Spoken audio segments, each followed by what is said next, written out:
mon roi. Pour l'agneau de Dieu, c'est Jésus. L'agneau de Dieu. Pour l'agneau de Dieu, c'est Jésus. L'agneau. Chantons tous sa gloire. Alléluia. Alléluia. Amen. Alléluia. Alléluia. Alléluia. Nous chantons tous sa gloire. Alléluia. Oh, alléluia. Oh, alléluia. Alléluia. Alléluia. Oh, soki namoni mokolo mwalelo yo nakobanga nzambe. Oh, soki namoni mokolo mwalelo yo nakobanga nzambe. Oh, soki nazwi supe ya ofele nakobanga nzambe. Oh, soki nazwi pema ya ofele. Oh, nanyakokani na yo.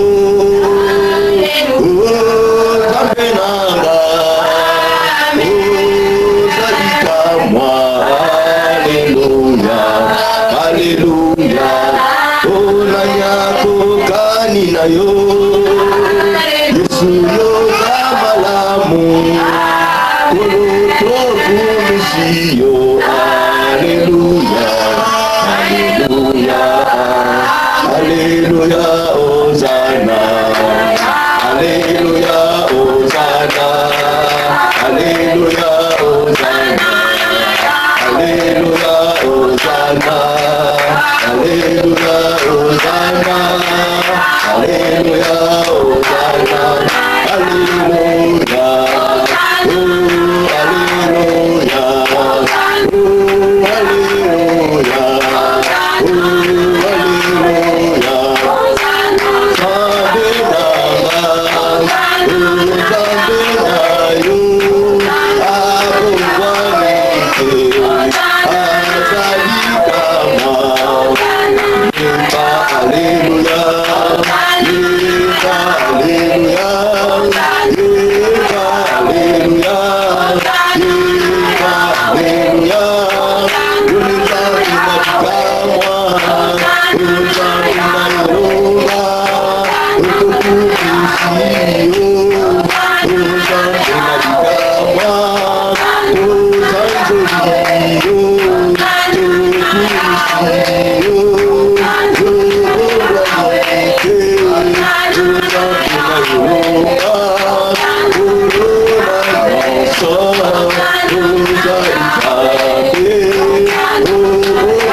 Nzambe kolona nyonso mozali seli kolo pénancé qui est comme toi, qui est semblable à toi, Père des armées.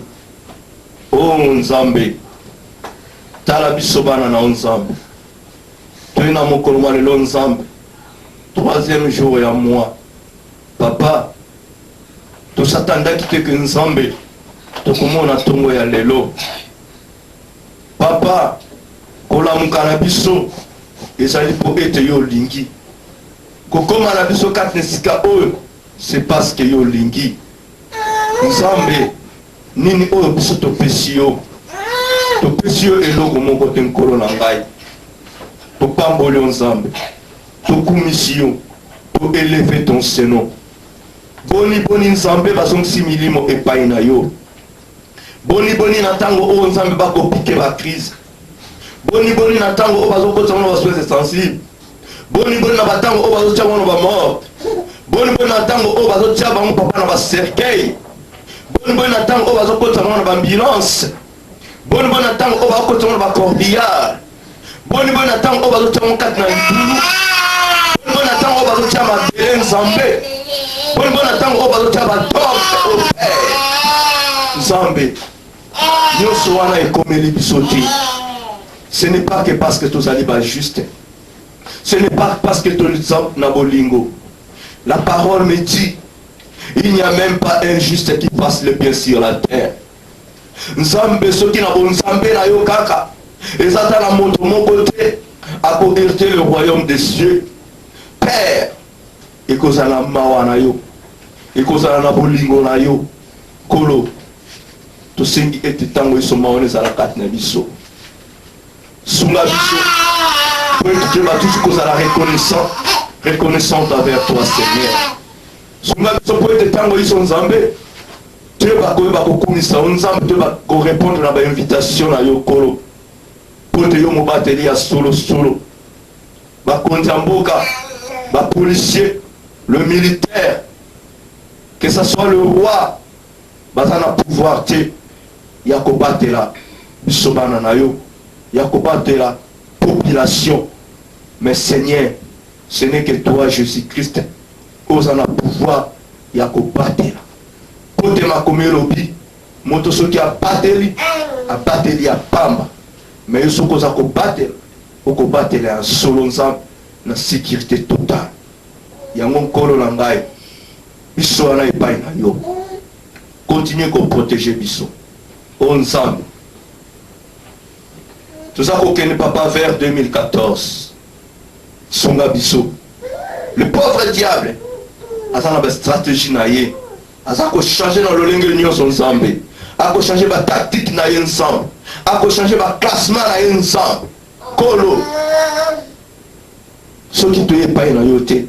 Comment qu'on dévoile biso ma bonne sélignon sur pauvre diable.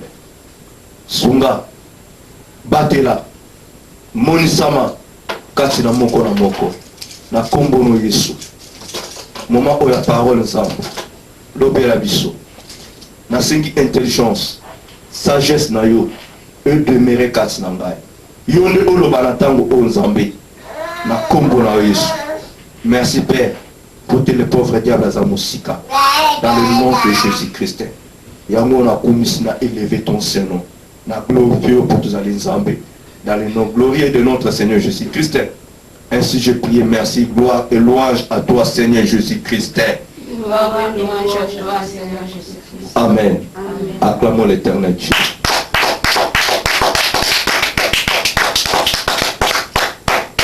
Katika na botelema tozotanga makomi na Nzambe. Toujours la Bible à la vision. Donc comme un moment où c'est très important, vous pouvez savoir dans la biberon, vous pouvez savoir dans la cicelle, vous pouvez savoir dans la jambon, vous pouvez les latter.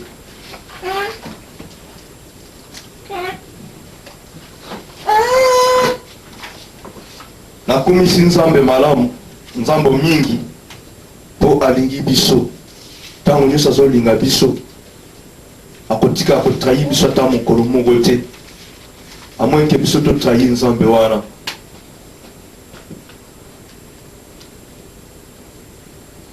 Tozo continue na teme na biso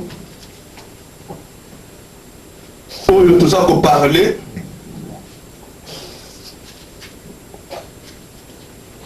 appliquons-nous selon l'intelligence et la sagesse de Dieu. Alléluia. Tout ça la référence n'a pas toujours le lien tout ça pour bande la koloba. Na maté ya maman prof ateya kibiso sur le thème. Quelle est notre priorité d'aujourd'hui? Dans Matthieu chapitre 6 verset 33, là où la Bible nous parle, cherchons premièrement le royaume et la justice de Dieu. Le reste vous sera donné par-dessus. Référence à Bissoana et Kolomba Bissoté. Attaque quand tu as aucun livre mon sous, mais tu as toujours causé la référence il y a Matthieu 6 33. Référence 6 33. Nouveau Testament est sur 1 Roi chapitre 3 verset 13. Là où Salomon avait causé un ensemble d'intelligence. Là où Dieu avait compromettre Salomon que le lenge au Seigneur que intelligence. Au Seigneur comme ni richesse ni longue vie. ni kupa ya bileli na yo na nzambe naza kopesa yo cœur sage nazopesa yo d'autres richesses oyo osengi te. Alléluia. Lelo tozo okontinue na mokanda ya Genèse na lisolo ya ndeko mobali Joseph. Donc toke na Genèse chapitre 41 verset 37 à 49.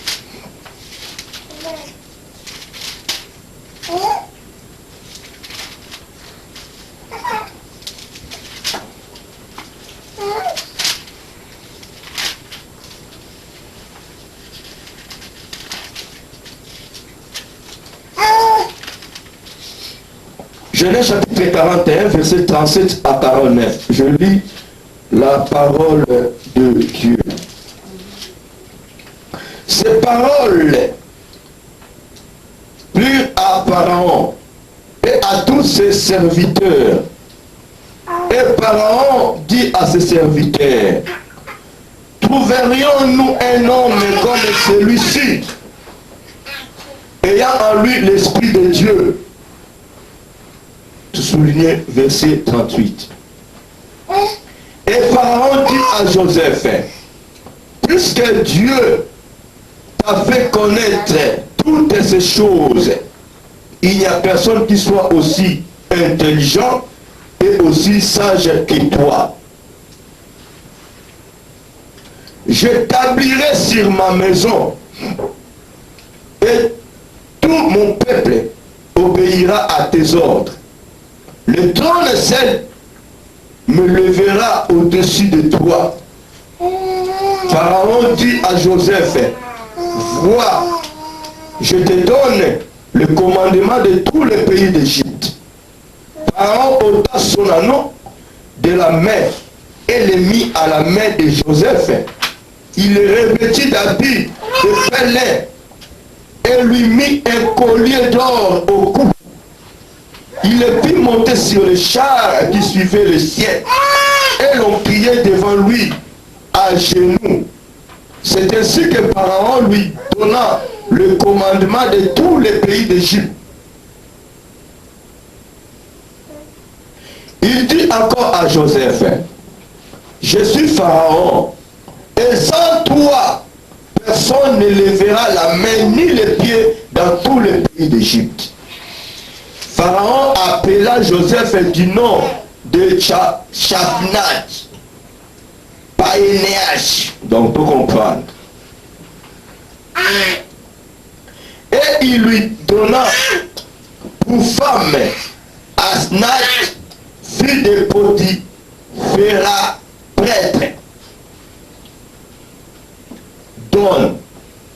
Et Joseph partit pour visiter le pays d'Égypte. Joseph était âgé de 30 ans lorsqu'il se présenta devant Pharaon, roi d'Égypte. Et il quitta Pharaon et parcourut tout le pays d'Égypte. Pendant les 7 années de fertilité, la terre rapporta abondamment. Joseph rassembla tous les produits de ces 7 années dans le pays d'Égypte. Il dit des approvisionnements dans les villes, mettant dans l'intérieur de chaque ville les productions des champs d'alentour. Joseph amassa du bleu comme le sable de la mer, à quantité si considérable que l'on cessa de compter parce qu'il n'y avait plus de nombre. Amen. Amen. Et à Modovan, on a toujours dans Genèse 41, verset 14 à 16. 41, 14 à 16. La Bible nous dit, Pharaon fit appeler Joseph. On le fit sortir à hâte de prison. Il se rasa, changea de vêtements et se rendit vers Pharaon. Pharaon dit à Joseph, j'ai eu un songe. Personne ne peut l'expliquer. Et j'ai appris que tu expliques un songe songe après l'avoir entendu. Joseph répondit à Pharaon en disant, ce n'est pas moi, c'est Dieu qui donnera une réponse favorable à Pharaon. Alléluia. Tovandi na biso na kombo na Yesu. Nzambe apambola manaye. Tomoni teme na biso ezali. Appliquons-nous selon l'intelligence et la sagesse de Dieu. Donc continue à volume 2. Appliquons-nous selon l'intelligence et la sagesse de Dieu. Vendredi, tu parlais toujours dans Joseph. Le lingue azalaki vendu et pas bandé konaye. Bible a établi cette manifestation. Il y a motema mabe. Il y a intelligence, sagesse à mokili. Vis-à-vis ya bandé konaye. Bible a établi cette impudence. Il y a Joseph. Manque il y a discrétion katinaye. Manque il y a discernement. Et c'est que Joseph a comme na Égypte na moyen ya bapimbo a risqué vinaye. Bible est ce qui biso intelligence au Joseph a qui ko appliquer quand na Égypte. Et c'est qui même intelligence sagesse au Joseph mais ko appliquer na ndako ya ba parents na ye. Il avait compris que non, il faut maintenant mettre l'intelligence de Dieu en premier lieu. N'a agi selon l'intelligence et la sagesse de Dieu. Devant la femme, il y a Potiphar. Joseph a porté à Kimba. Malgré cela, Joseph a se retrouvé qui en prison. Quand Joseph a compris, il y a l'intelligence et la sagesse de Dieu. Bible a établi sur 4 en prison. Joseph a continué à œuvrer, a continué à saler l'intelligence et la sagesse de Dieu. Quand dans la prison, Joseph Nzambe ayebaki ko pesa ye bénédiction au Seigneur qui a pesa ye parce que alukaki premièrement le royaume et la justice de Dieu. Nzambe atindaki Joseph tenandaka Potiphar. Vous savez, il y a d'autres bénédictions, il y a d'autres entreprises que nous comptons, peut-être Koufarabiso. Nzambe asali yo atindi yo pozala une grande personne, mais on dit okende kozala moto moko oyo Nzambe akanaki te, mais oyo yo okanaki. Pona nini suite ya kozanga? Pona nini kozanga discernement? Et c'est même la chose de comprendre une chose. Nous ne pouvons jamais comprendre comment l'éternel Dieu a faire fonctionner l'administration. Tokokate. Tokoyeba yangote. Tokoyeba te le lengenzame à travers vie ya moko na moko. Lui seul Dieu a yebi. C'est pour dire que non, nana yo tous à la précédé. Précipiter la mission vite. Pour ozwa sakombi moko ya madesu na place oyo banga bapesa yo 40 sakombi. Alléluia. Oko risque on est là na place oyo esengelaki osepela. Oko risque ozwa pimbo na place oyo esengelaki yo ozwa fimbo te. Pona nini précipitation? Pour la ligne, manque de discernement. Pour la ligne, manque de discrétion. Pour la ligne, qu'on a commettre, qu'on applique l'intelligence et la sagesse de Dieu. Pour la ligne, qu'on a gérer la bénédiction pour le Nzambe à Pessionanga. Tout le monde Joseph, a se retrouvé dans l'Égypte. Avant Joseph a kotananda ka Potiphar. Potiphar a pesa qui mokonzi. Joseph a soit qui le soba bimbo. Joseph a nyopama qui en tant qu'esclave. Tu peux être esclave mais un esclave élevé. Alléluia. Et pas Yesu to ça esclave ya Yesu mais to ça esclave élevé. To ça va co-héritier à Christ. Alléluia. Moto ayeka na Yesu, avec esclave ya Yesu, a compris jamais pour souffrir. Esclave dans le Seigneur, Osana motuya, osana quelque chose na vie na yo. Mais être esclave de ce monde, laissez-moi vous dire, on peut perdre tout. Joseph, même si que Potiphar a fait ce qui est reconduit, mais laissez-moi vous dire, Potiphar a promis qui Joseph beaucoup de choses. Potiphar a fait ce qui Joseph et qui va continuer à sauter. Potiphar a d'aller toujours au-dessus. Il y a Joseph. C'est pour raison que non. Tant Joseph va conseiller ma camp. Aussitôt, en l'instant, Potiphar a vu Joseph à cause de ça qui est dans la prison. À cause de ça qui est dans la prison. Mais nous venons de lire la parole de Dieu. Tant mon pharaon a l'autre tournaillé. A utilisé ma magicien là-yé. Parce qu'il est incapable d'expliquer pharaon leur maître songe là-yé. Mais ezalaki na moto moko oyo Nzambe a utilisaki Joseph pour interpréter songe na ye. Aza pene ya pharaon. Ye akomema kombo na yo epai ya pharaon. Nde parla pharaon akosala nini akobenga yo po yo o interpréter songe na ye. Nzambe apesaki Joseph lolenge ya kolobela te liboso ya pharaon. Alléluia. Amen. Nzambe alobaki te na parole na moyen ya songe que pharaon akobenga yo. Soki pharaon apini yo oloba te. Ezalaki likambo ya Joseph. Bien aimé, ngana yo tondima Yesu lokola mokonzi mpe mobikisi. Le Saint-Esprit eza koconduire biso. L'esprit intérieur est à sur le grand Jésus. Si nous laissons conduire par le Saint-Esprit aimé, toujours si nous laissons appliquer, si nous laissons agir selon l'intelligence et la sagesse de Dieu, Yamotuya et Kolekaka na vie na biso et puis Nzambe akosepela.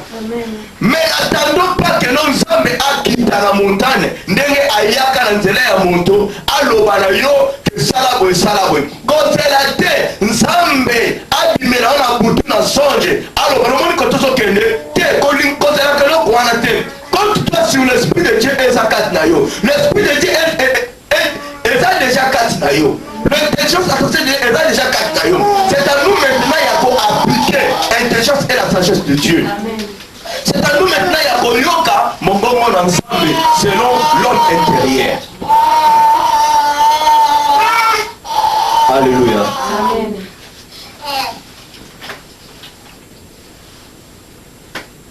Totamina Genèse chapitre 41 verset 14 à 16. Pharaon a compris. Lui il a pensé que non, Joseph a interprété ma songe naïe. Ok, non. Toyoki réponse à Joseph. Joseph a montré que nous qui n'a pas l'intelligence dans la n'a pas échoué. Joseph a dit à Pharaon a dit non. Et là Joseph t'aime ta pour interpréter songe naïe. Mais l'éternel Dieu n'aime ta pour une réponse favorable. Amen. Donc Joseph a dit que intelligence est ensemble, sagesse est ensemble. Et il va répondre Pharaon. Pour avoir la succès dans Moussala Naïe. Pour avoir la réussite totale dans Moussala Naïe. Alléluia. Pour qu'un Zambé aille qui sa maçonnité, il a échoué la mission Zambé appréciée. Vous savez, devant puissance morale démoniaque, devant une situation, ce qui m'a dit que ça a échoué totalement. Mais si nous mettons Dieu à première position, il y aura des réussites totales. Amen. Nous aurons des réponses favorables. Parce que tout petit Nzambe et si Kané a dit bosso. Joseph agit ainsi. A dit non, Pharaon, ce n'est pas moi Joseph. On n'a aucune réponse. Mais c'est mon Dieu à moi qui te donnera la réponse est favorable. Na 37 à 49. Après avoir Joseph, quand il va interpréter songe, il y a Pharaon selon l'intelligence de Dieu et la sagesse de Dieu. Puis il y a été Pharaon a yeba qui consépère la nini na proposition il y a Joseph. Pour Joseph a proposé à qui? Joseph a proposé à qui Pharaon? Joseph a fait l'instruction et pas il y a Pharaon. Ayebi na ko guider. Ce qui est dans la Genèse chapitre 41 verset 33 à 46. Comment on a un mot? Le nègre Joseph a guidé Pharaon. Alobi na ye esengeli ko luka moto oyo azama yele. Ayeba ko sala mosala kat na mboka na yo apeke mboka ezala la sécheresse. Alors Pharaon tout autour na ye azalaki pe na bato ya mayele, azalaki na basage. Mais il a compris selon la parole de Dieu. Sagesse, intelligence, oyo elobeli kat na Joseph. Yango te oyo ezali kat na ye, et yango te oyo ezali kat na baserviteur na ye. Amen. Atuni batu na ye. Bilobi.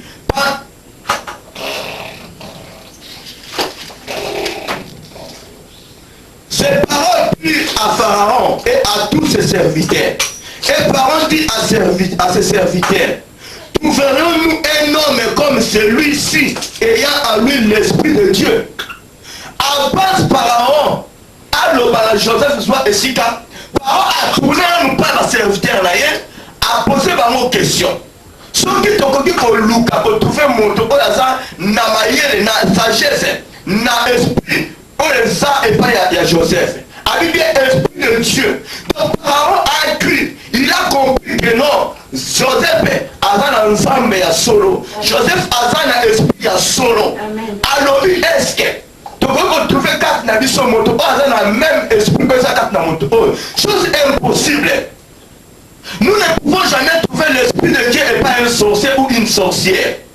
Nous ne pouvons jamais trouver l'esprit d'intelligence à la société de Dieu et pas un moto à tout ça de l'ensemble. Alléluia. Et pourquoi jamais Pharaon a trouvé l'esprit de Dieu, l'intelligence et la société de Dieu dans l'environnement.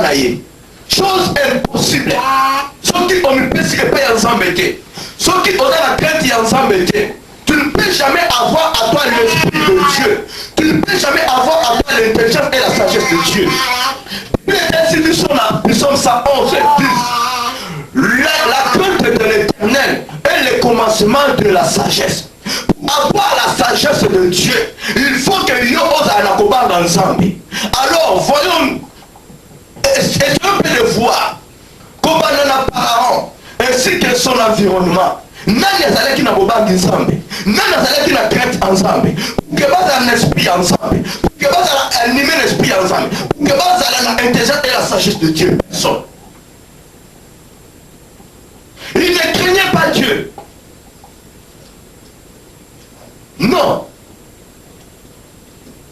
Ce qui vous pouvez l'écriture très bien. Donc au monde a que non le même Pharaon, et pas à Moïse, à lui que non Moïse.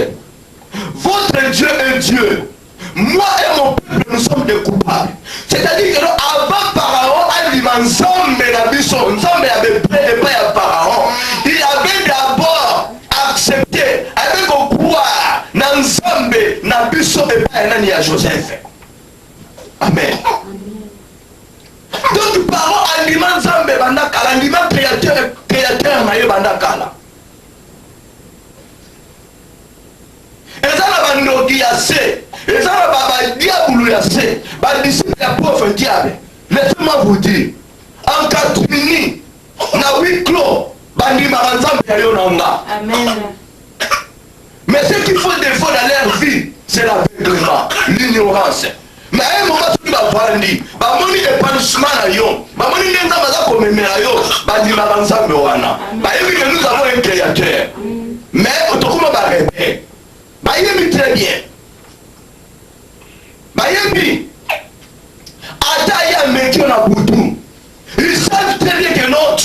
Dieu. Il y a un Dieu qui va combattre la place. Il y a un Dieu qui va élever. Il y a un Dieu qui va protéger. Ils savent très très bien. Mais pour les gens qui au point de puissant. Très bien. Certains parents ils sont allés sauter. Tous les gens qui sont allés ils sont tous allés esprit Pharaon tourné face contre Joseph. Avec Joseph, na moni moto mosusuté. Oya za animé na esprit oyo za nango. Oya za animé na intelligence sagesse oyo za nango. Ndeko, yo kaka Joseph, soit ki bokonzi. Tomoni et pas ya Potiphar, ba pesi bokonzi. Une petite partie. Moi, entreprise ligablo mon boye. Joseph a géré. Ce qui peut gérer, c'est ça, on m'appelle une semaine au coin d'inango. On dit ça, ma entreprise mon nene. Pour gérer. Kuna Potiphar a dit qu'on gérait maté. Mais là, dans la parole de Dieu, même si que Pharaon a lobby, que moi, cette parole, ça lui colonne, mais laissez-moi vous dire.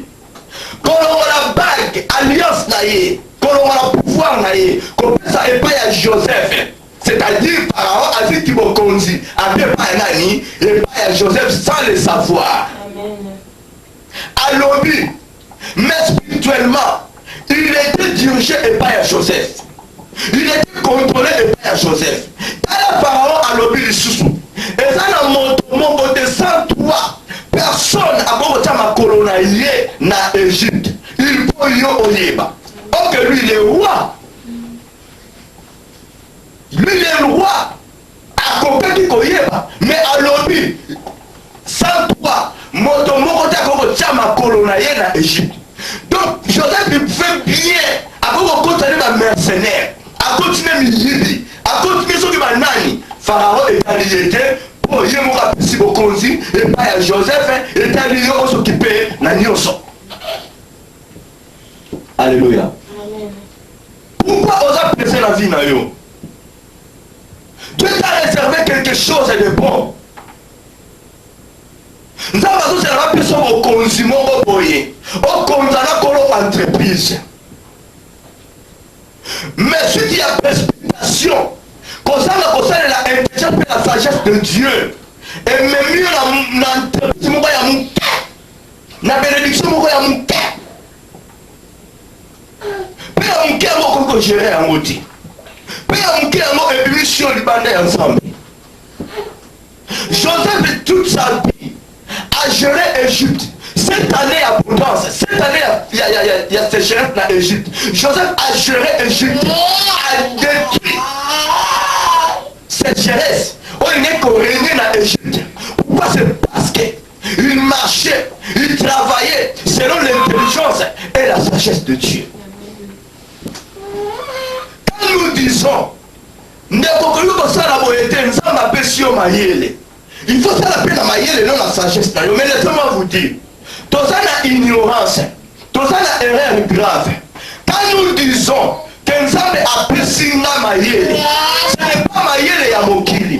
Dieu me donne l'intelligence ya likolo. Nous avons apprécié la sagesse ya likolo. C'est-à-dire n'a agir selon son intelligence et selon sa sagesse. Quand nous avons fait la moto, moto abota makazoba te. Moto abota makazoba te. Quand moto aboti na classe, azozwa mayele, azoyeba plus ekala te.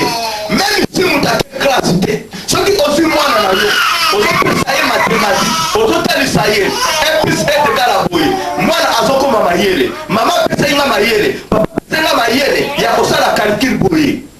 Il n'y a pas de différence entre monsieur, moniteur, professeur, tout le temps dans l'institut, l'école Air Manga, na UTC.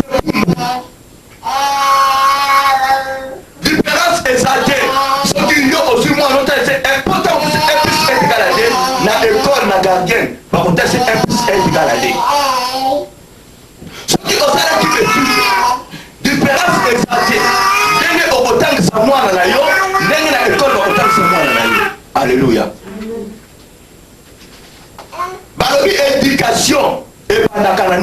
ebandaka na école te.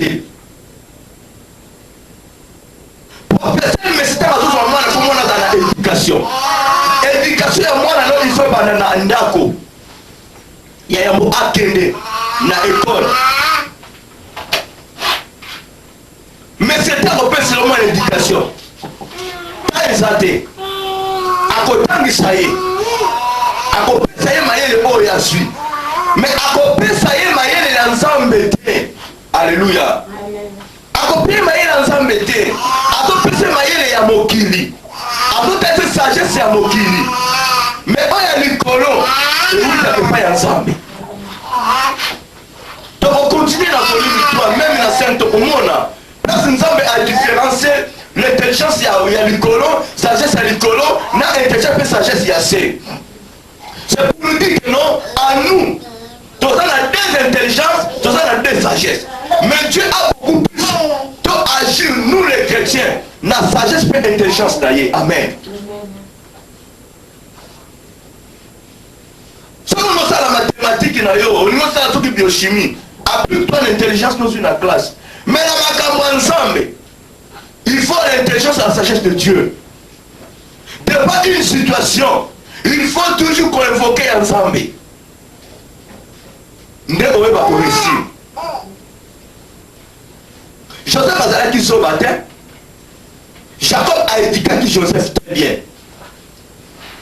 Mais mayele oyo Joseph akene kosala na Égypte. Eza yango te oyo Jacob apesaki ye. Ezalaki mayele oyo Nzambe apesaki Joseph. Ezalaki sagesse oyo Nzambe apesaki Joseph.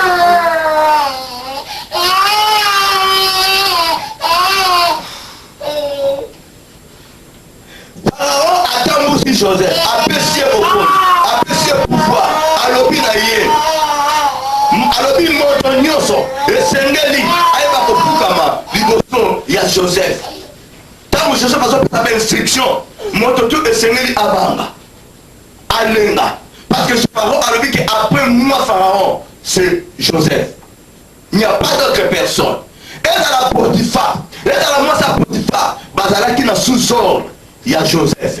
Un étranger, azako diriger bakolomboka. Pour eux diriger, bien aimé, ceux qui ont mettre les choses de Dieu en première position, batu bakolobano aussi mbikisi. Mais aussi mbikisité. Mais le problème est que non, il faut savoir gérer cette bénédiction. Ceux qui ont géré la bénédiction en côté, c'est zéro. Mon kiri kaka oyo beto simbikisi. Kaka mon kiri yango ekolobana yo ke non, obana osambela nzambe ya solo te. Totalaki na Job 28 verset 28. Kokima mabe c'est l'intelligence. Quelqu'un qui embrasse le mal. Quelqu'un qui embrasse l'impudicité. Cela veut dire que non, l'intelligence qui est Dieu et sa katina été. Alléluia. Naina souligné eloko moko. Après une prédication, on va passer émission sur le thème. Tu vas découvrir un mot après. Nalingi to tchala motu na biso. Ce n'est que Christ qui est parfait. Amen. Nalingi to tchala motu na biso. Ce n'est que Christ oyo akoya na jugement. Nalingi to tchala motu na biso. Pe jugement na le comité pe ya condamnation na noté. Mais yango te elobi ke no tinda biso to sala mabe to continuer ko sala mabe. Amen. La Bible elobi na mokanda ya même na Ecclésiaste. Il n'y a même pas un juste, même pas un homme qui est juste, qui passe le bien sur la terre. Ce n'est que Christ qui est juste. Alors, toi tu es qui? Moi je suis qui? Pour injurier, pour juger ou pour condamner quelqu'un qui vient de tomber. Ok, celui qui est animé par l'Esprit de Dieu, celui qui est connu par l'Esprit de Dieu, celui qui applique l'intelligence et la sagesse de Dieu, il ne peut jamais condamner ou juger quelqu'un qui vient de tomber. Amen. Non. Beaucoup plus, nous agissons selon l'intelligence et la sagesse de Dieu. Comment voir, comment gérer cette situation.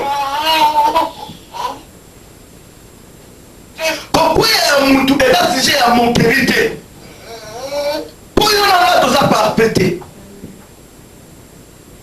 toyebake chere eza peuple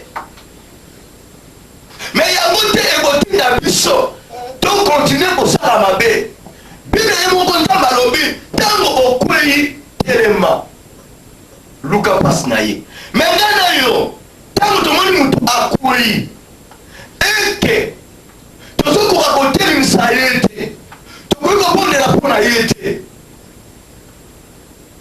yo nanga totalaka toyebake no intelligence mpe sagesse nzambe eza kati na biso te soki oweli koseka moto oweli kolakisa moto mosapi liboso oagir selon l'intelligence sagesse na yo ya mokili et non selon ya nzambe parce que oyo ya nzambe elobi ntango omoni moto akwei yo oza fort moto azali faible bondela mpo na ye amen nzambe alobi meme kende kutana na ye otalisa ye oyo ye asali eza na badémarche ya kosala selon la parole de Dieu. En agissant ainsi, là nous appliquons l'intelligence et la sagesse de Dieu. Et ça dit que nous avons dit, moi, ni écoute, akasaka mosanto, akwe samide, bakangi ekuna. Te, omoni mutu quelque part, azo commettre négativité. Yo moni, oza mosali na nzambe, yaza mosali na nzambe, oza mwana na nzambe, yaza mwana na nzambe. Mais ça ne sert à rien ochoraïm, ça ne sert à rien de nous remettre à l'isolo ailleurs. Non, benga ye, kutana na ye, approche ye, kote azali. Talisa ye, niveau de la situation.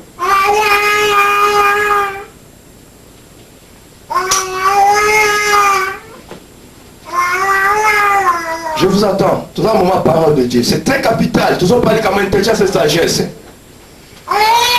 Pour calmer les banane, s'il vous plaît.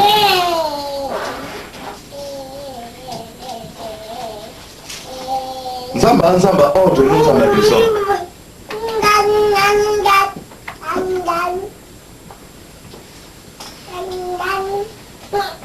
Tout ça parle comme éducation. Dans le moment, on a un moment où on va éduquer. Tango yo na église mwana ye na église yeba neno ko kalme ye yeba posa ya mwana pona kota batna distraction te il faut intelligence sagesse nzambe esala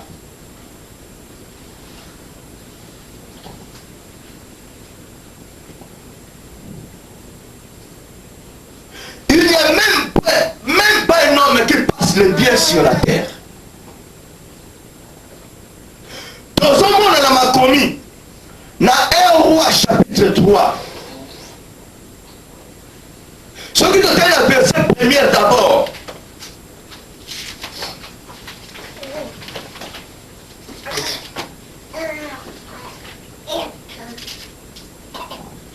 Un roi chapitre 3 verset premier.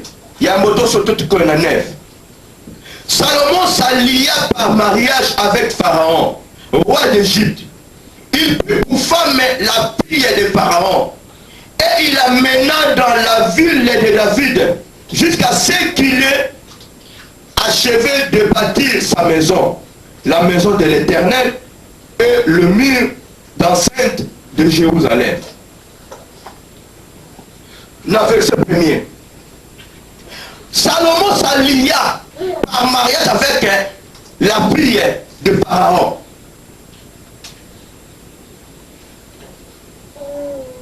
Ok, Nzambe ayebaki déjà motema ya Pharaon. Tobondelaka Nzambe oyo ayebi mitema mpe bakei na biso. Là, avant Salomon asala prière epai ya Nzambe, avant Salomon asenga Nzambe intelligence, avant même Nzambe apesa Salomon ba richesse. Mais Dieu connaissait déjà l'intention de Pharaon, plutôt de Joseph, de Salomon plutôt. Parce que Nzambe mutakelaki Salomon, ayebaki motema ya Salomon. Et là, nation oyo Nzambe apekisaki peuple na ye bakoki kosalie te, bakosala alliance te, bakoki kobala na bétrangère te. Mais Dieu savait déjà que non Salomon akosalie na mwana Pharaon. l'alliance moko ya mariage. Tant que vous êtes lié, vous êtes lié à une personne, vous commis eloko moko, passation ya l'esprit. Or que Pharaon image ya diable. Maintenant, Salomon a kende ko bala mwana ya démon. Ok, bala mwana ya ndoki. C'est pas bon de serpent. Semence à Christ est bon de semence à kitoko, comme ça semence à kitoko. Semence à diable, là semence moko ya mabe. Tant que ko salier le mwana ya Pharaon, quelle semence oyo okutani nango? Passation à l'esprit. Tout à bien, verset 9 maintenant. Tu n'as 14. Tu vas comprendre Nzamba le bâtiment dans Salomon. Et qu'est-ce que Dieu a compris?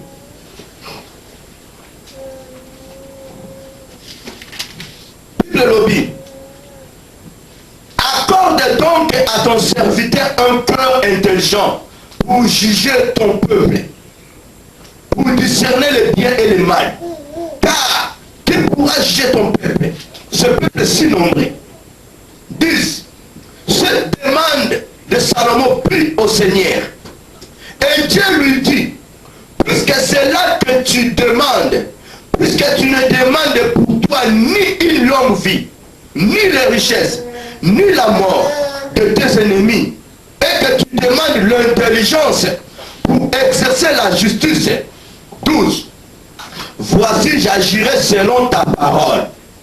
Je te donnerai un cœur sage et intelligent, de telle sorte qu'il n'y aura eu personne avant toi et qu'on ne verra jamais personne de semblable à toi. 13. Je te donnerai en outre ce que tu n'as pas demandé, de richesse et de la gloire, de telle sorte qu'il n'y aura pendant toute ta vie aucun roi qui soit ton pareil. 13 est là. Maintenant 14. Maintenant 14. Verset 14. Et donc on va ramener, et donc on va retourner sur la verset 1er. Alléluia. Après le verset 14, nous avons bien aimé. Nous avons bien malam, tinga. Nous avons bien malam que nos parents. Nous avons bien nini on va nous méditer dans tango. Mais nous avons aussi méditer. Alingi, enseigner yo. Oh ya kolobana yo, yo osalela yango nga na salela yango. OK. Premier verset est quand bisoté. Premier verset à Salomon est sa biso leçon. Par rapport, il y a 14e verset. Alléluia. Nzamba boité. Amoni na motema na yo. Amoni agissement na yo. Amoni va penser na yo. Mais Dieu voulait que non. Apime la yote. Apime sa yo. Mais na restriction. Na ba commandement. Donc yo kanzamba l'opinion.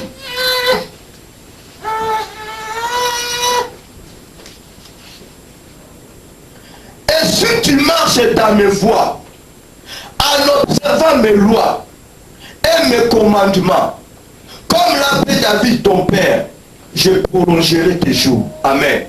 Nous avons adopté que non, ceux qui ont tamoli dans nzela nanga, otosi mibeko nangai, na kopesa yobe. Non. Les bénédictions sont là déjà. Amen. Dieu a accordé à son serviteur les bénédictions, les richesses, la gloire. Mais ce que Dieu attendait à Salomon a marché en harmonie la parole na yebo masala nini après cette bénédiction mon sous l'équipe a bénédiction ensuite. Alléluia. Na éviter surtout ce qu'on comprend les chrétiens. Na éviter surtout comprendre les bénédictions yango. Dieu peut te donner le mariage, apprécier moi, apprécier la richesse, apprécier la gloire. Apprécier nyonso ozo luka. Mais comme il est là comme on compte ma vie, et ça la condition. Selon ta demande à toi, selon recherche na yo ya koluka pas ensemble, nzamba bi ozala poso sala kitoko, ozala ndako voiture bien, soit. Mais le Seigneur est là comme on compte la kati na yo. Et pour ça que nous pas mon toujours na gloire wana. Jour et nuit. Quelle est cette chose? Quelle est cette bénédiction? Alléluia. Dieu a vu Salomon la première verset. Salomon s'allia. Na moi na parole. L'image du diable. Salomon a fait une prière de Père ensemble. A dit ensemble, moi si na yété. Mais il y a un peuple qui il y a salakat nanga. Bien aimé, le nom on dit mon yeso kola mo consiper mon bix na vie na yo. O accepter ko ça les ensemble. Ça me promets ça te openinga. Tu auras toutes choses. Toutes les richesses on a la compétence yo. Zambouya. On peut miracle, on ça la nyonso. On s'occuper la bateau. Mais, il y a mais. Alléluia. Dès qu'on retient la Bible de la Bisola, si quelqu'un est en Christ, il est devenu une nouvelle créature. Les choses anciennes sont passées. Voici toutes choses sont devenues nouvelles. Avant de créer l'application de ce verset bien-aimé, il faut d'abord créer la crainte de Dieu. Alléluia. Ce n'est pas aujourd'hui. Comme une nouvelle créature. On recevoir Christ bien. Et dans le processus bien aimé. Pour que créature ou une nouvelle créature, elle soit place 4 na yo. Zakazaka yakara un bois comme bien aimé. Il faut appliquer Psaume 111 10. Il faut créer la crainte de Dieu. Selon sa parole, en marchant en harmonie avec la parole de Christ bien-aimé, on comme une nouvelle créature. Laissez-moi te dire, mais s'il n'y a pas la crainte de Dieu en nous, laissez-moi vous dire, donc changer thé, donc bon voilà thé, on dit à la moto à Saint Testament, on dit à la moto à Kala. Alléluia. Ah. Il y a mal de choses comme moi, le lot comme ma prédication et le jugement. Moto après ça mis à salir le corps. Nana sécurité, yo sécurité. Est-ce que comment ma nouvelle créature? Est-ce que cette personne qui vient de tomber a comme une nouvelle créature? C'est ça le problème. Est-ce que l'intelligence c'est ça quand n'a pas quoi? N'a pas sécurité. Intelligence c'est ça. Tout ça la nouvelle créativité. Pour yo sécurité. Il y a quoi? Ok, nous avons une nouvelle créature. Et c'est nous qui sommes élongwa. Amen. Quand tu as élongwa, quand tu as élongwa, péché ça a éco-beauté. Péché ça a éco-beauté. En insultant les gens, on a une créature à cicatrice, on a une yakala. Même si on a ma Bible à mon nez, même si on a opéré un miracle, tout qui va commis, Salomon a sécurisé ma pression pour y habiller. Mais le problème est qu'elle a verset 14. Dieu dit, si tu marches. Alléluia. Et Makakadiaka. Si tu marches dans mes voies, en observant mes lois et mes commandements, comme me l'a fait David ton père, je prolongerai tes jours. Bien aimé, la réponse est simple. Nzamba lobi ngana yo. Soki to tamboli na nzela na ye. Soki to obéir, to mettre en pratique ba commandement na bien aimé. Ako prolonger mi pour na biso. Nous vivrons longtemps. Amen. Mais ezala litomba bien aimé, laissez-moi vous dire. Ozu libala, ozu mwana, ozu voyage, ozu ndako, mais au bout d'une somme, aucune intelligence. Mais on peut vivre longtemps, on peut vivre le Seigneur, on peut jouer la bénédiction, parce que vivre comme un cousin, parce que mon temps, on peut faire une longue vie, c'est l'éternel Dieu, on règne, on peut compter dans le commandement, laisse-moi te dire, toutes ces bénédictions, et au Tikala, et mon kilo, on va aussi marquer ici. Or que la Bible nous dit, le nombre de nos années s'élève à 70 ans. Pour les robis, c'est 80 ans. Alors, si tu n'es pas rassasié, allez même au-delà de cela. Montez aux robuste, C'est la personne qui mettra en pratique la parole de Dieu. C'est la personne qui obéira à la parole de Dieu. C'est la personne qui marchera en harmonie avec la parole de Christ. Amen. Ce n'est que la vérité. Ceux qui ont agi dans l'intelligence, sagesse, ensemble, laissez-moi vous dire, bien aimé, rien ne passera. Nous avons bon nzambe ayebi motema no bien ayebi motema nanga bien ayebi nini na minute oyo nga no toza kosenga nini toza koluka ntango yo nzambe alingeli osattache na ye oui oapplique moment Matthieu 6:33 cherchons premièrement le royaume et la justice de Dieu nzambe adi napesi yo mais le problème reste toi na makolo ya nzambe korenye l'intelligence te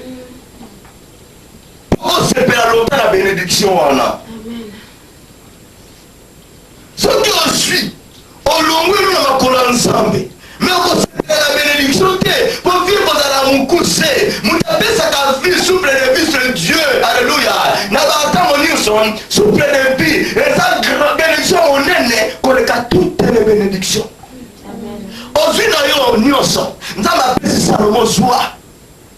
Zoua n'a Salomon. Mais, nous avons bénédiction. Oui, l'équipe a bénédiction ni au soir. Pour continuer pour vivre longtemps, vous allez la crainte nanga. Au qui m'a bé. Tant que qui m'a bé. Méditons très bien Job 28. Tant que qui m'a bé, l'intelligence est là. Tant que embrassé ma bé, l'intelligence est qui n'y est pas suscité. Or, tant que l'intelligence est longue. Automatiquement sagesse de Dieu est aux alatés. Parce que dans un message de Bible lobby, la quête de l'éternel est le commencement de la sagesse. Tant l'intelligence est longue, nous avons même une sagesse naïve. On voit juste sur la sagesse sans embêter. Pour l'intelligence est athée. Au tikali petit toto ya pamba. Tono vide. Bidon ya pamba. Et ça ma essence. Et ça ma oui. C'est la vérité. Amen. Joseph a pris l'instruction par Pharaon. Pharaon a eu un colanda yango. Tala. Ataba le bikoto na bakota kate. Ataba bindoki wana komekate. Mais laissez-moi te dire. Ce que tu tambola na pas ensemble. Tu obéis la voix ensemble. Tu marches en harmonie avec la parole de Dieu. On doit appliquer l'intelligence et la sagesse de Dieu, bien aimé. Ada batona baba babi ada soki 60 malheurs. On comprend cette instruction au yoka pour ça les langues. On comprend cette instruction. Nani qui pouvait se tenir debout devant le roi Pharaon. Bazala qui m'ocita. Mais Joseph avec l'intelligence, la sagesse de Dieu. L'esprit de Dieu, parce que Pharaon est mon roi à citer en haut, à l'objet de Pharaon. Tu vas faire ceci, tu vas agir comme ça. Salaboy, Zom Salaboy, Pharaon à l'Andaki, à Salaki, Ndeme Joseph à l'Obaki. Il y a un bien aimé qu'on s'est minimisé. Quand on se met dans un moutou pamba, ok, n'a l'icône dans moutou ya motouya. Yo mo ko sa ko yé baté. Moza ko bafouer autorité à katina yo. Amen.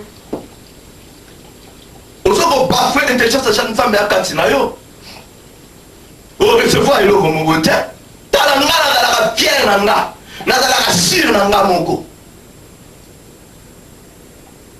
Na dala ka sir nanga moko. Na dala ka pierre nanga moko. Ne lo nzamba cha katina nanga. Amen. Na kote la condition la vie na kosala. Parce que la vie est pour réussir. J'ai confiance en mon Dieu. Au bas, on a une intelligence, sagesse ensemble. Nous sommes attention à ce matin. Amen.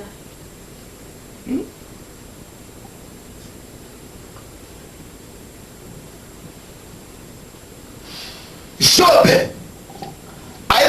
pour agir dans l'intelligence devant l'intelligence et la sagesse de Dieu devant sa femme. Celui de qui a Job 2, 9 à 10 sur le monde en haut. Souffrance et à Job. Et donc même à Job n'a pas. Épreuve ensemble quatre na yo nanga ezali kufa te. Amen. Épreuve ensemble quatre na yo nanga est égal à bénédiction. Le peuple de Dieu en nous est égal à l'élévation. Le peuple de Dieu en nous est égal à le banissement. Amen. Épreuve ensemble quatre na biso eza kufa te. Mais laissez-moi vous dire, attention ya diable. Maboko ya diable quatre na biso na kopesa nzela biso moko ezali kufa. Amen.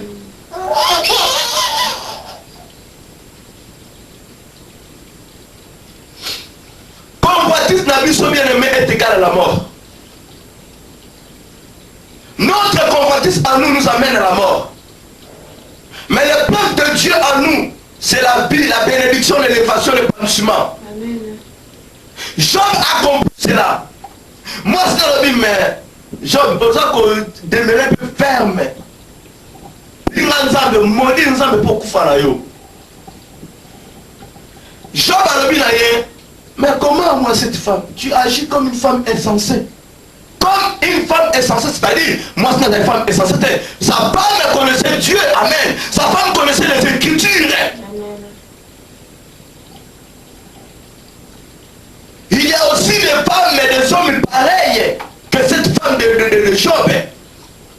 Nous agissons en insensé, mais pendant que nous sommes les enfants de Dieu, nous avons crié au Seigneur Jésus-Christ. Nous avons en nous la connaissance du Seigneur. Mais nous agissons à l'insensé. Job a dit, pourquoi on a agir le coup là, une femme insensée? Nzambe oya pesa kibiso ya bien. Mais kuli poko pesa biso ya mabe. Amen. Nzambe oya bakuli yo mafuta. Mais akuli poko beta yo. Vous voyez l'intelligence et la sagesse de Dieu quand na Job. Alors oui, parce que la Bible le dit, moi si Azali un des conseillers Yanani ya Mobile. Tout comme Mobile Azali un des conseillers à moi si. Job pouvait bien écouter la voix de sa femme. Comme Abraham a commis l'erreur grave. Il y a Koyoka Mongongo ya Sarah. Après on peut un gros pour répéter à Agar. C'est ça le mot que je peux employer. Le ligne Adam avait qu'on peut une erreur la voix à moi c'est Ève. À quel moment on m'a pas erreur. Mais Job non plus. Alors il a éduqué moi à enseigner. Comment on a agir le corps à une femme insensée. Attends si Nzambe appelle ça ka, Nzambe peut appeler. Nzambe m'appelle ça mon souffle de vie. Nzambe peut diable a le pouvoir pour ça maintenant c'est. Diable a le pouvoir pour oublier mon doute à moins que Nzambe a kufa misu. Alléluia. Amen. À moins que Nzambe a kufa misu. To okufi na erreur na yo oteni échec na erreur na yo moko Nzambe apekisi yo olingi koyoka te likambo ekomeli yo Nzambe aza kuna te yo kaka na diable na yo yo kaka na erreur na yo. Mais en réalité le pauvre diable n'a aucun pouvoir ya kokita motu ya mwana na Nzambe parce qu'il est écrit celui qui est en nous est plus puissant que celui qui est dans le monde. Avant que pauvre diable abanda kolia yo abanda komodir yo abanda komodir Nzambe abanda kolia Nzambe parce que vie ayo nanga et bon mami le pas Nzambe. La Bible nous dit le sang de Christ et puis qu'on couvre biso amen abanda kolongona na makila Yesu bon azwa bon moina biso. Tant que diable akokoka ya mote akoresi mutu ya mwana Nzambe te à moins que Nzambe apesa nzela. Ndenge apesaki nzela pa ya Job alobi na ye touché po mais molimo te esprit na ye te. Dieu savait alingi asala nini ntango situation ekomeli yo bien aimé oza mwana Nzambe oza nouvelle créature il faut verset wana ezalama applicable to appuyer mon verset biblique. Agissons-nous selon l'intelligence et la sagesse de Dieu devant une situation. Et vous pensez ensemble esengo. Situation comme elio, ozino no mayele ensemble kati na yo, oziki bonsambe kati na yo, obani kotala likambo oyo. Nzamba ko répondre ya ko monisa yo. Mais to agir non selon notre intelligence à nous, et non selon notre sagesse à nous. Donc, c'est un zambé. Et aussi, au fin du zambé, au régner zambé.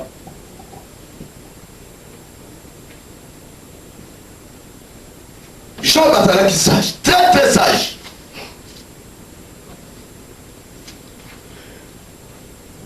Et là, nous allons commettre l'évangile en mot. Parce que si on a la Bible, de Genèse à l'Apocalypse, bien aimé, il y a des hommes de Dieu qui sont bien, il y a des hommes de Dieu qui commettent adultère, qui commettent donc ma cambia ma paix. Mais ils n'ont pas servi sur les sons. Alléluia. D'autres évangiles, tout ça, oui, il faut agir le corps ailleurs. N'est pas qui, Jean-Baptiste. Mais vous avez dit que réellement que ça n'a pas Jean-Baptiste. Alléluia. C'est charismatique. J'aime beaucoup dire la vérité. Mais ça m'appelle sur intelligence, la sagesse. Comment libérer sa parole? Comment parler à quelqu'un? Aux autres, il y a ma maman, ma tata. Aux hommes, moi, aux hommes, il faut savoir libérer la parole de Dieu devant le vieux, le maman. Respect, mon père, à la kawana. Quand on va dire que nous avons sali dans le sommet, baza bana na molimo na manke bangote. Soto zo na le 10 commandements to komona ngo. Mama papa ozo kokamba. Asa moboti na yo. Asa na toi mériter honneur wana. A mériter respect wana. Okombe na mama mote asuki apembe papa mo aso pe aza kuna bana kutu bana ole su babota yo di mama yakawa. Papa yakawa. Ozo gange na mama papa devant la masse. Manque de l'intelligence et de la sagesse. Nous sommes maintenant avec Mutu, apprécions Boigna, apprécions connaissance, apprécions Boyebi. L'intelligence est là, la sagesse est là, la connaissance est là. C'est à toi maintenant de remettre les trois choses à l'application. Mais là, nous parlons que de deux choses. L'intelligence et la sagesse. Ce qui te fait m'écrire dans Matthieu chapitre 14, verset 3 à 12. Donc, comment là, Jean-Baptiste, quand il a péché parole de Dieu, il a péché sur la repentance, sur la confession des péchés, il a baptisé Batou, baptême, il y a rémission, il y a péché. Jean-Baptiste disait comme ça, race de vipères, les hypocrites.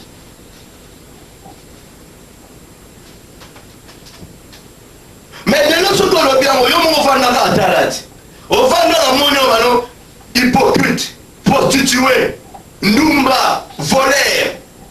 Change ta vie. Amen. Est-ce que Nakibo Moto, Nakibo Moto nan, on se fait dans la langage à pasteur nayo? Que ton pasteur à toi à mon niveau où tu as la écobo, à mon niveau où tu as aïe na devant dans le lutin, a lui dit ma soeur mets-toi debout, fais, mets-toi debout, yo tu as la écobo, yo comme tout ma femme prostituée, toi tu es pas là, passe devant, on va prier pour toi. Est-ce que Okoya, respect des alliés? Non. Non.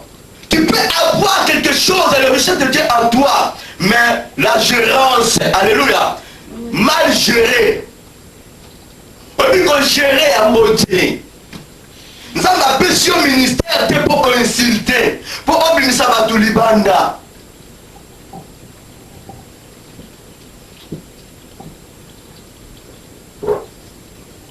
Jean-Baptiste, avant le roi Hérode, na Hérodias, moi si, il y a frère, il y a Hérode.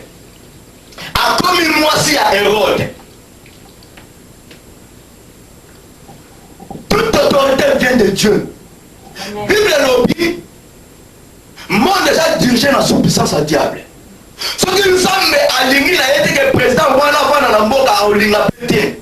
Ce qui nous semble à dire que le a décidé que non, na royauté nyonso, na présidence nyonso, kaka ba serviteur nanga, nous sommes le dernier mot. Amen. Mais ce qui pouvoir, on se les capables, servi sur les sons. Alléluia. Donc on a répété, Bible lobby, allez faites de toutes les nations des disciples. Nanu batu babongwanite. La parole de Dieu est là nous. Et par ça, il a nous té. Et ça nous répandit dans le monde entier. Mais au limite, quand dans le pays, on va dire pasteur, président chrétien. Président pasteur. N'est-ce pas le pays, où le pays, 600% au moins, 15% quand il est chrétien. 70%, 70%, pardon. Basé à l'idolâtrie. Est-ce que vous croyez que si aujourd'hui, le président mon pasteur dans la fonction dans mon garayo, vous me dites mais yes. Alléluia. Vous savez dans un solo. Non. Ceux qui sont même dans mon garayo RDC. Que dès que vous avez que non, il faut qu'il y ait un président chrétien, un président pasteur. Prêchons la parole de Dieu dans la RDC. Amen. N'a établi nous à RDC. Prêchons libérer la parole de Dieu. Pas dans la convertie. Amen. Là au moins que non, nous sommes maintenant. Tant que la rébellion même, quand nous avons fait parole de Dieu a respecté, tout c'est la montée. Tout ce qu'on ne sait même pas que non, pays est ça sous la malédiction nous n'arrivons même pas, il y a beaucoup implorer la miséricorde de Dieu, comme Daniel avec au Sala. Mais nous agissons dans l'intelligence et la sagesse, il y a beaucoup insulté. Mais non, Dieu n'est pas là. Nous avons agir dans l'insulté. Alors aujourd'hui, il faut qu'il y ait un président pasteur, un président chrétien. Tout c'est la montée. Ce sont des frappes de l'éternel. Amen. Jusqu'à ce que tu comprennes que non, tu dis qu'ensemble. Jusqu'à ce que tu comprennes que non, nous agissons, nous appliquons selon l'intelligence de ce monde, la sagesse de ce monde. Le jour que nous comprenions que nous sommes dans l'erreur et nous retournons vers Christ en appliquant l'intelligence et la sagesse de Dieu. Et ce jour-là, la gloire de Dieu sera descendue à RDC, même dans le monde entier. Amen. Sans cela, n'attendons pas de réponses positives. Il faut te retourner vers Dieu. Mais le mal, les gens ne veulent pas écouter de telles paroles. Amen. Les gens ne veulent pas écouter de telles paroles. Après des émissions négatives, des émissions ce sont des émissions banales. Appliquons l'intelligence et la sagesse de Dieu. Jean-Baptiste va comme ça devant le roi. Vous allez trop beau. Vous commettre adultère. Répands-toi de tes péchés. Tu vois, un roi. On va diriger partout.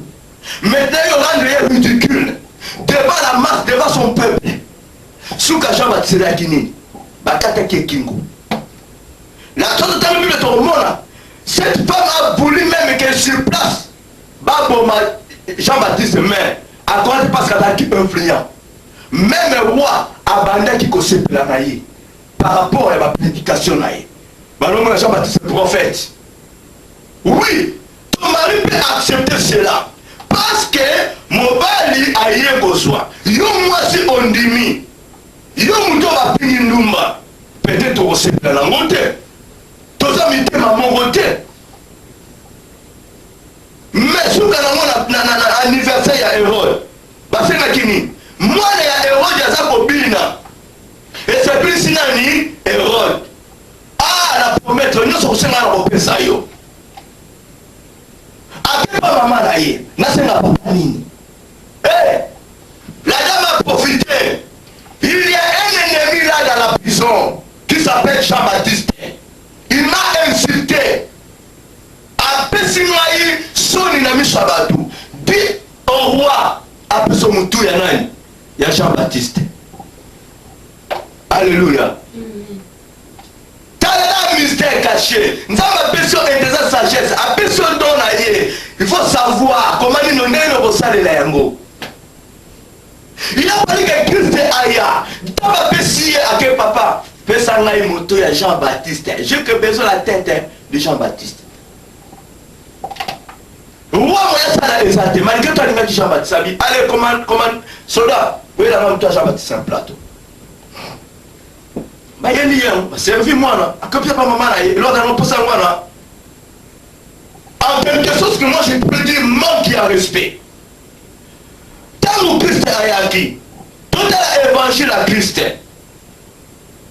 Christ a ramené par la force pour l'insulter. Même si à côté de temple Abeta, mais Christ a agi avec beaucoup d'intelligence et de la sagesse de son Père. Amen. Amen. Nous devons agir selon l'intelligence et la sagesse de Dieu. Bien aimé, oh Seigneur. Le prophète Nathan devant voir David. David, l'homme selon le cœur de Dieu, a commis des gars, adultère, meurtre. Mais Nathan qui est comment devant David, a quelle la parabole. Tu vois la sagesse de l'intelligence de Dieu. David a dit que non, à celui qui montre là pour mériter Koufa. Nathan dit, mon roi, cet homme, c'est bien toi. Tu vois, malamu quand David a couillé, à l'élite pas ensemble.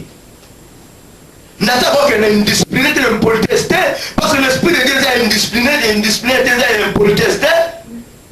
Dieu est poli, Dieu est discipliné, accueilli, accueilli. David a reconnaître, a pris les hommes. Aussitôt, ça va répondre que David n'a pas dit à Nathan. Et nous, Nathan, qui n'a qui sur place, nous avons à répondre. Donc, nous devons agir selon l'intelligence et la sagesse de Dieu. Comment on a dit le nom d'Aïe Naza, Mosé Nanzambe, Nzambe Aitizakanga Mingi, na église, Nazo Kamba, ba maman baza ebele, ba papa baza ebele, nyonso ba koyoka ngai. Tala, tozana Joseph, même si que Pharaon a fait ce qu'il bokonzi et pas à Joseph, lisons la parole de Dieu, nulle part Joseph a eu qui dominer Pharaon, jamais Joseph a manqué qui Pharaon. À ça, selon ma tâche, va faire ça qui est. Selon guide, on aime ma qui est. Nous devons agir selon l'intelligence et la sagesse de Dieu. C'est très important. C'est très très important.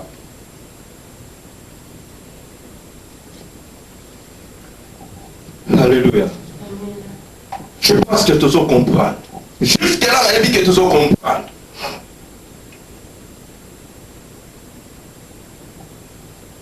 Quand nous avons connu l'école, c'est bon, c'est bien, c'est meilleur même. Mais tant nous avons repris sa bénédiction, tant nous avons repris sa bénédiction, tu voyez pas qu'on gérer un mot. Nous avons comme les gens qui disent Makasi, nous avons comme Mosé Nzambe, nous avons le ministère, nous avons l'évangéliste, nous avons l'apôtre. Oui, nous avons repris ça, et ça, quand on dit pas ensemble, est-ce qu'on agit selon l'intelligence et la sagesse de Dieu? Hein? Nzambe na comme accompagné dans la moko. Nzambe apprécio va travailler. Est-ce que on va travailler voilà on va bonne na yo. On va tapa mo à l'aise ou mal à l'aise. On va la copima na bango, ba ko ba basi na yo ou bien on prendre soin na bango ko la bana na yo.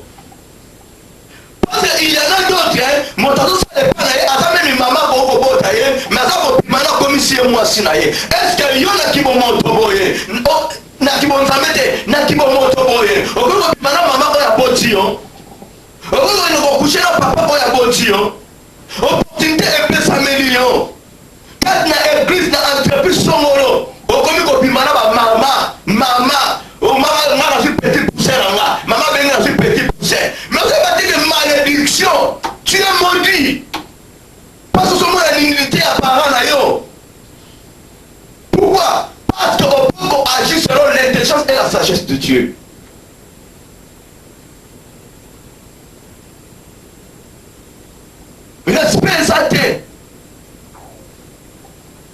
Nous devons agir selon l'intelligence et la sagesse de Dieu, bien-aimé.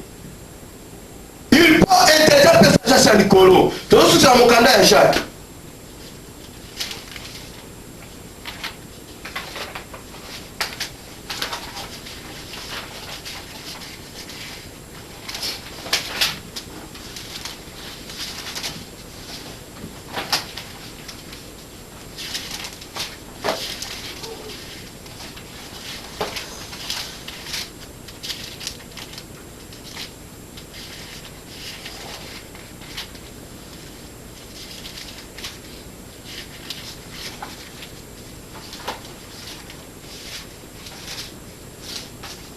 L'abbé Jacques.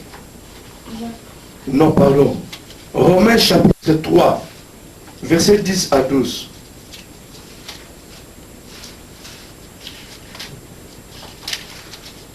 Romains 3, 10 à 12.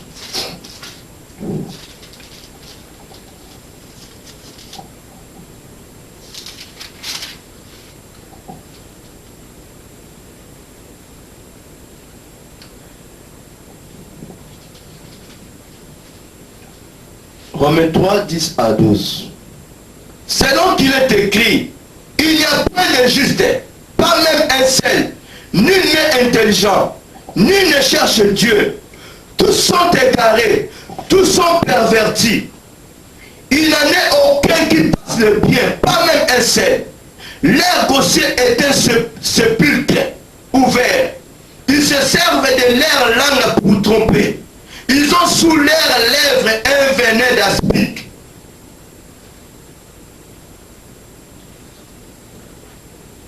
Amen. Ceux qui sont à 12. Il n'en est aucun qui passe le bien, pas même un seul. Alléluia. La 11, la même chose, nul n'est intelligent. Nous sommes arrivés à Salomon, si tu marches dans ma voie, si tu observes mes commandements,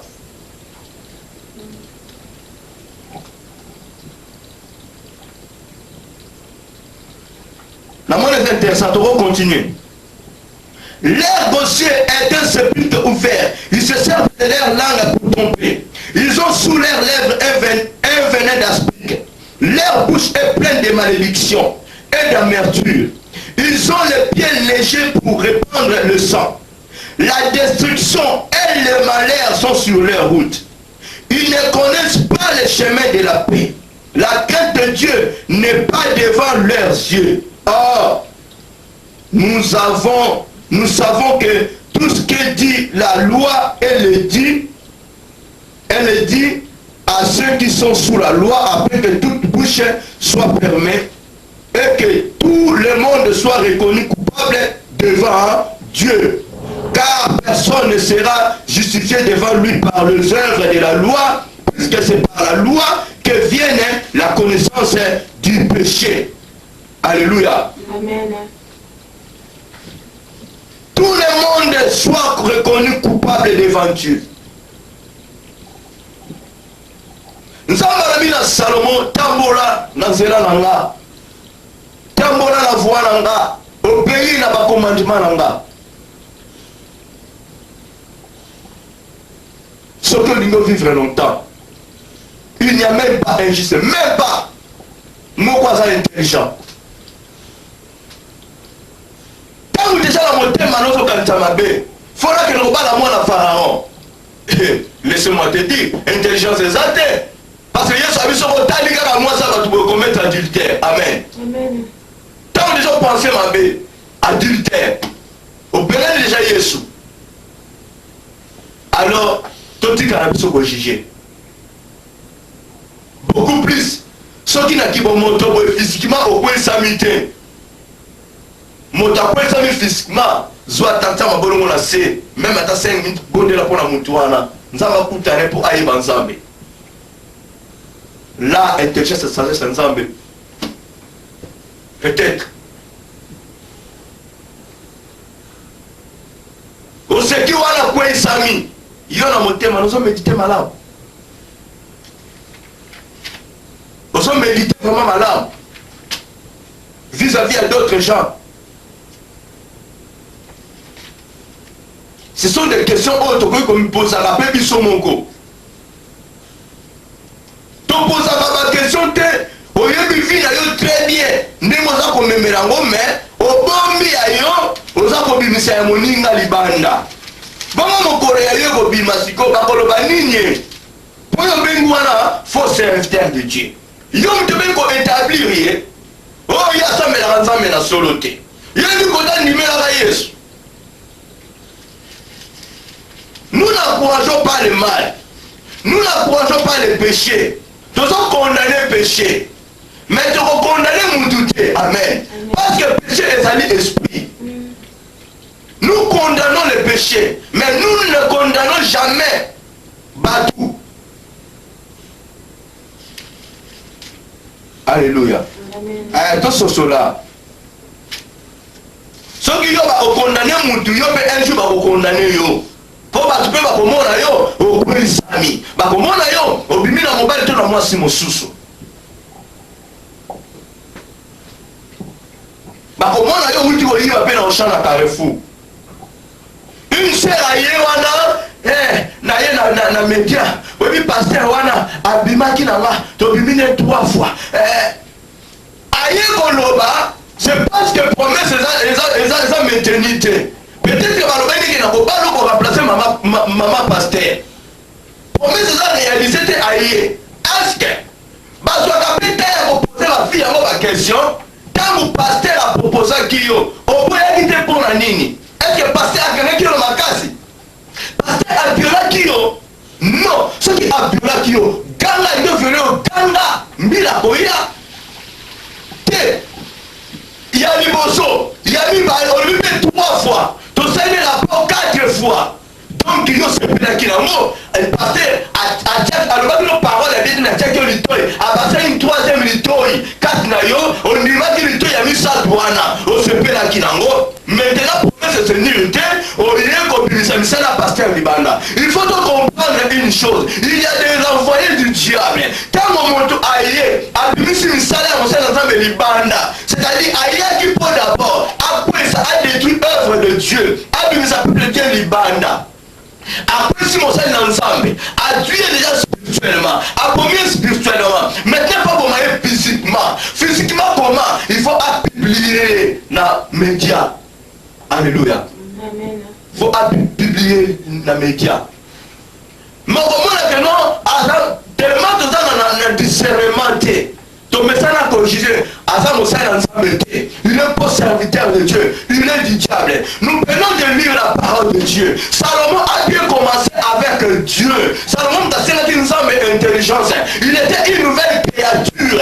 Mais à côté qu'on gérait bénédiction en été, et puis si il bat ensemble, et que mon kilobi a ça là qui nous embêtait. Amen. Il y a aussi des gens pareils, avec qui est bien ensemble.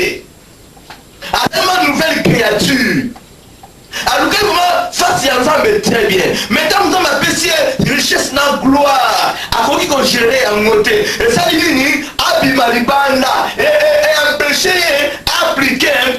Roi chapitre 3 verset 14. On s'en dit que non, on va vivre longtemps. À quoi qu'on appliquer en côté. Et ça dit Abimalibanda la volonté ensemble. Mais qu'on va dire que non, Azam au sein d'ensemble, ou Azam moi d'ensemble, non. Et ça dans le langage on s'en va qu'on va que non. N'ayez pas écouté. Mais ça dans le langage nous sommes pas non. Abimi Azam sur la volonté d'engager. Quand Dieu dit Azam sur la volonté d'engager, cela veut dire que non, comprenons que non, cette personne a dit les besoins de la volonté ensemble. Mais c'est quoi ça sur la volonté ensemble? Ensemble à l'objet, n'a pas qu'on nous gamoto monko, voilà qu'on t'aime à l'émotion d'engager, arrêtez Pierre d'engager pour la détruire peuple. Qui peut se tenir devant Dieu pour intercéder devant tous les hommes de Dieu, les enfants de Dieu? Oh, bah ça, on peut s'en aller écho. Nani? Quand d'abord Israël va s'en aller, mais il n'y a fait une personne. C'est que Moïse Mtabimaki. Nous avons maintenant détruit Nan. Elle a détruit l'étrangeté. Dieu voulait détruire son peuple à lui. Pourquoi? C'est parce que qu'on privait les étrangers. Alléluia. Ah, tu comprends, hein?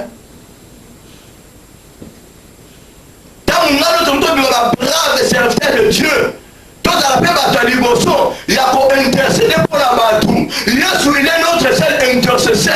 On a qu'on intercéder pour nous de quoi il s'en matin. Il y a ça qu'on est là. A dit mal à intercesseur na bino. Mon il a pays. Pour intercéder ngai pour naïe. Et non pour insulter. Et non pour injurier. Et non pour répéter. Et non pour s'aboyer. Non. Dieu plaît. Amen. Dieu plaît. Dieu est amour. Bon lui ça qu'on couvre multitude. Il y a ma baie. Il y a ma soumou. Amen. chose.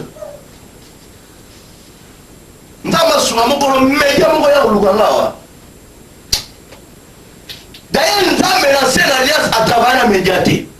Média, nous avons les prophètes. Dieu utilisait que le prophète. Ce qui est comme nous avons dit le prophète qui n'est pas David, qui n'est pas Ézéchias, qui n'est pas Siboé. Dieu utilisait que le prophète, le vrai média de l'éternel. Mais aujourd'hui, nous regardons quand même sur Internet, nous voyons comment d'autres journalistes agissent. Amen. Ce n'est pas tout le monde qui sont des chrétiens. Il y a des journalistes insensés païens. Mais par contre, la chaîne chrétienne, la question là moi-même, et ça n'aime pas, ils ont accepté que non, ils ont fondé la parole de Dieu. Leur façon d'être, ils ont montré que non, ça va dans l'ensemble. Alors, comprenons les choses que non, d'autres médias sont là pour la détruire, l'œuvre de Dieu. Amen. Bah, tout le monde se base ensemble. Quand nous disons que non, cet homme-là, oh, il y a ensemble. Mais laissez-moi vous dire, d'autres médias, d'autres sites ne sont pas de Dieu, ne viennent pas de Dieu. Ça vient que du diable pour détruire l'œuvre de Dieu, pour détruire les hommes de Dieu. Amen. Amen. Je souligne bien, je n'encourage pas l'adultère, je n'encourage pas le péché. Mais je condamne d'autres choses. Il faut que tu agisses selon l'intelligence et la sagesse de Dieu. Selon l'intelligence et la sagesse de Dieu. Prêchez la parole de Dieu comme il faut. Quand insulter Dieu. Quand on a montré la prédication, aussi montré la Kambu. Nous avons repéré quelque chose, bien la personne t'a dit, ma commune, le biboy. Même ton président à toi, même ton roi à toi, même le ministre, les autorités qui sont élevées en dignité, nous devons prier pour eux.